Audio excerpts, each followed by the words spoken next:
All right, everybody, you know what week it is. It's December 22nd. This is the Automotive State of the Union. I'm Paul J. Daly. This is Kyle Mountseer. It's Christmas week, 2026. Next week, we have a whole series, but today we're talking about dealers, Waymos, and Gen Z. All in one big happy family for Christmas. Oh, dealers, Waymos, and Gen Z. What a show. Wait a second. Did we just start a something? Dealer and a Gen Zer in the backseat of a Waymo and have questions come up on the screen. Paul. Dealers and have the questions come up on the screen. That's amazing. Dealers and Gen Z and Waymos, you know. You can have so much fun with that. You could do like play the this or that game on the screen. Oh, like there's so much. There's so much. I know, game shows. You could buy online or you could buy on person. All right, so I'm sure your kids are counting sleeps till Christmas at this point. Oh, how long have you been counting sleeps till Christmas? Dude, we don't have anyone over 12. We've been counting sleeps for like 2 months. At least as many fingers and toes as we have, at least, right? We crossed over candy time, and it was like, here we go. Let's get after it. You know. Yeah, we're super excited for this week. I mean, this is what a blessing to be able to celebrate with family for us, and you know, I think this is a time of high energy for some, high anxiety for others, some mix of all of it for so many people. But it at least is a time that everyone's focused on a similar thing, right? I think it's kind of a cool time of year, you know? So true. I mean, it's definitely an exciting one. You just feel kind of the industry doing what it does in the last week or two of the year, last 10 days, not even 10 days now, or like 9 days. And we're less than 9 days. What are we? Yeah, we're 9 days. Everybody's kind of like realizing that there's this big push, but also at the same time, 2026 kind of starts now in the sense, right? It's one of the, it's like, you know what I mean? Like people are starting to do the budgeting and not starting, they're wrapping it up. Well, I think budgeting's been rolling. I mean, right now, if I'm in a dealership, I'm like, sell. Is the thing lined up? Are we ready to go? You know that. We have a lot of friends who are always in the race for number one in something, and so they're really firing up their teams. They're mapping out the strategy and how we're gonna win this year, and they're doing it. We're gonna help everybody in our audience wrap up the strategy for this year. Next week we are having when do we start? Actually, we're starting these this week, starting on the 26th. It's the 2026 strategy sessions with ASOTU investors, and we're going down the list of people who have invested or are a part of heavily supporting what we're doing here at ASOTU and More Than Cars. We're starting off with Brian Benstock. Kyle, Brian Benstock's going to bring the fire. Then we're going to follow up with Liza Borges, Brian Kramer, Steve Greenfield. We're going to do a review of 2025, and then we are going to kick off the year with Damon Lester. And Damon Lester is a man who has gone through quite a reinvention this year. And we're excited to be kind of the first podcast he's going to be on and really talk about some pretty intense and important topics heading into 2026 around personal state and how we can have our mindset right. And all the things that all these high performers out there that we know are probably wrestling with. Thinking about it. If you're in the car dealership, you're wrestling with the stuff that Damon is at some level. Yeah, I mean, leave it to us to start off with the human thing in 2026. There you go. Get the person right, and then you can get the sales thing right. That's how we go. Oh man, it's been an amazing month with our friends at Mia, and there's always going to be a customer who calls at 11:47 p.m. on Christmas Eve asking if the blue Tahoe is still available. Before Mia, that call went into the universe, lost, and the customer, who knows? But Mia will answer that call at 11:47 p.m. on Christmas Eve instantly and cheerfully. She'll book an appointment, check inventory, send the details, and suddenly that late night caller becomes taillights over the curb. She's handled over 1 million customer calls to date and created millions in incremental revenue. Don't leave your late night callers hanging. Give Mia a call.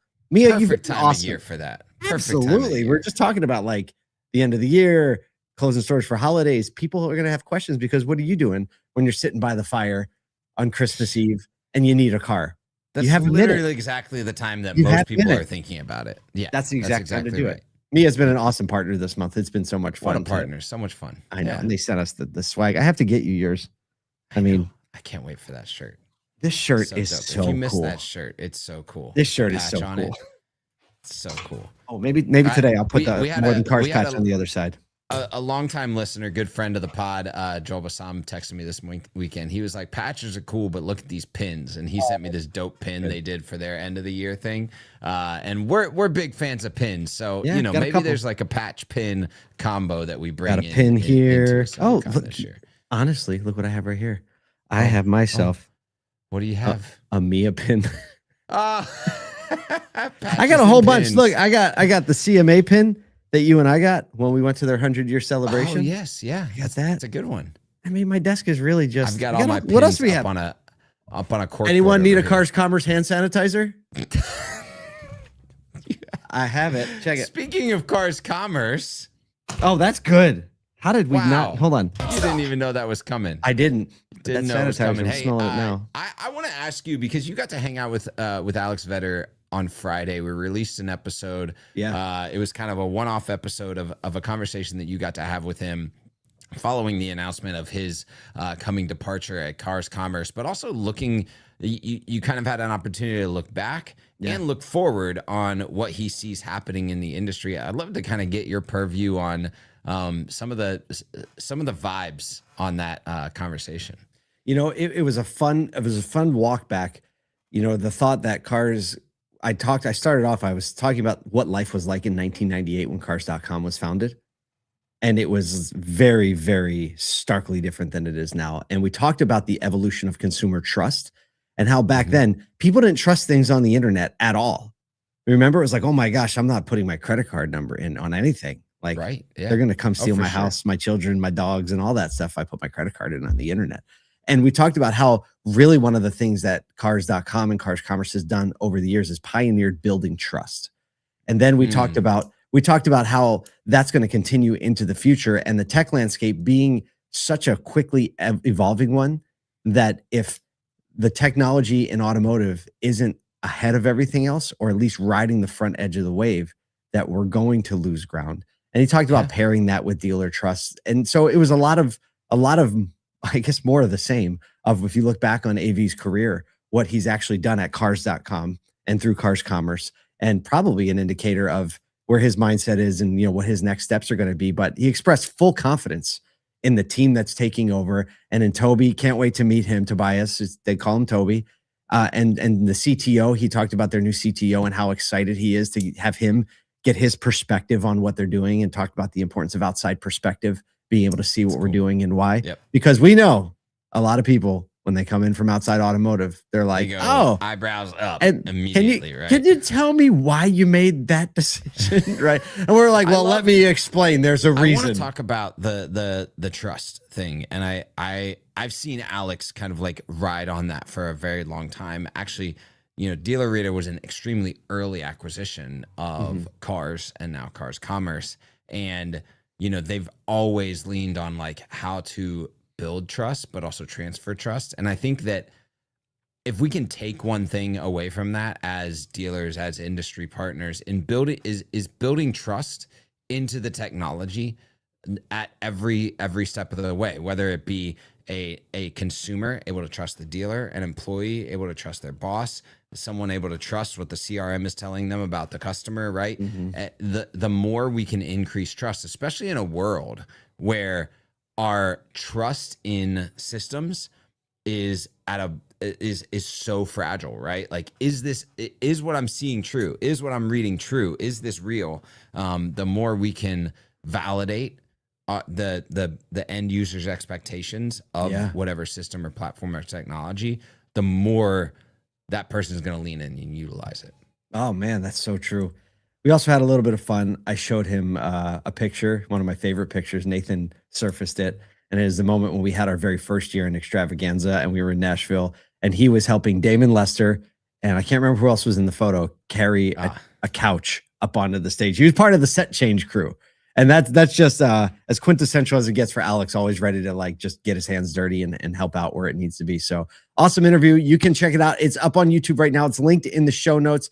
You can also go to our LinkedIn page. It's within the last few posts, and there's some good conversation going on there. But I think it's always great to see what someone's thinking, you know, during a transitionary period and what their purview, and somebody that's been such an advocate of ours and of the auto industry at large, I think is somebody we should all pay attention to. Yep. Speaking of paying attention. Stop. Segue. When the traffic lights go out. Waymo's driverless ride service ran into a very human problem this weekend. No power. A widespread outage across San Francisco left robotaxis frozen mid-ride, startling traffic, raising fresh questions about how autonomous vehicles handle some chaotic real-world conditions. Basically, an outage knocked out traffic lights across San Francisco, with social media videos showing multiple Waymo vehicles just stopped in intersections they just stopped. I don't know what to do. Hazard lights went on. One rider said his Waymo handled quieter streets, but abruptly stopped at a dense intersection with dark signals, offering no warning or explanation. One story in the article, the guy was like, I was a few blocks from my destination and I waited for a little bit to see what happened. Then I just got out and started walking. Riders reported little to no in-car communication about what was happening, and called customer service, but obviously they were swamped because when that happened, everybody called customer service. And Waymo temporarily paused their service at least 7 Bay Area cities before restoring operations once power and traffic systems stabilized. Tesla issued a statement saying, "We were fine." We were fine. Here's the thing. Well, first of all, kudos to Tesla. They are taking the moment. Just taking the moment. The other piece of this is like, don't freak out. This is an early technology still, and the reality is the solve for this is probably like 3 days. Engineers dialing in what to do if. Yes.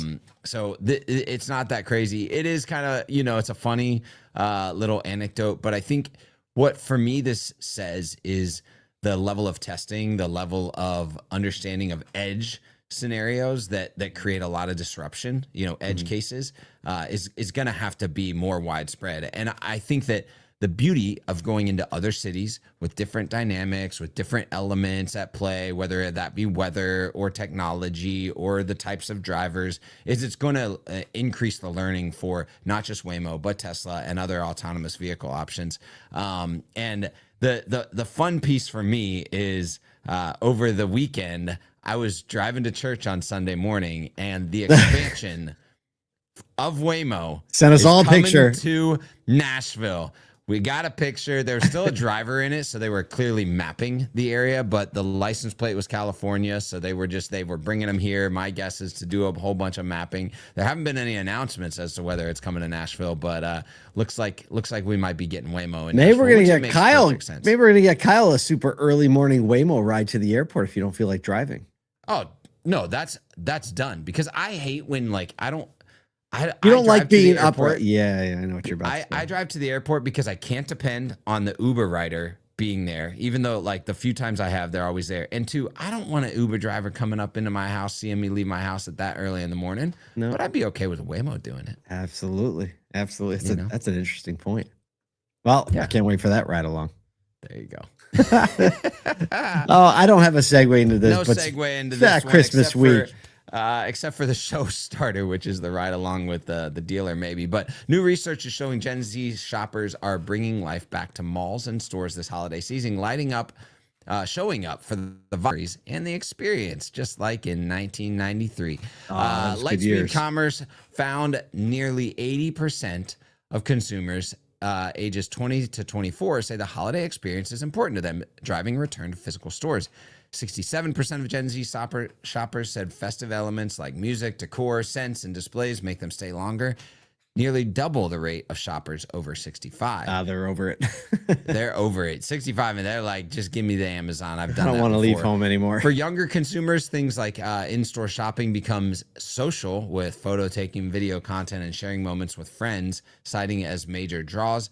Those experiences convert to sales. 58% of Gen Z and 55% of younger millennials are more likely to buy when stores add small seasonal touches like gift wrapping, hot drinks, or events. Just had an idea. I just had an idea. So, all right, give it to me. Last week we were at Beaver Toyota, Beaver Mazda, 2 of the most beautifully decorated Christmas dealerships I've ever seen. Sure. Yeah. It felt festive, and it felt the spirit light, and the place was packed. Not just sales, but also service. People were just walking around, and there was this festive environment. I'm seeing this in my own kids, who are the ages are 18 to 24 here, my 19-year-old, what their friends are doing. There's a lot more store visiting going on.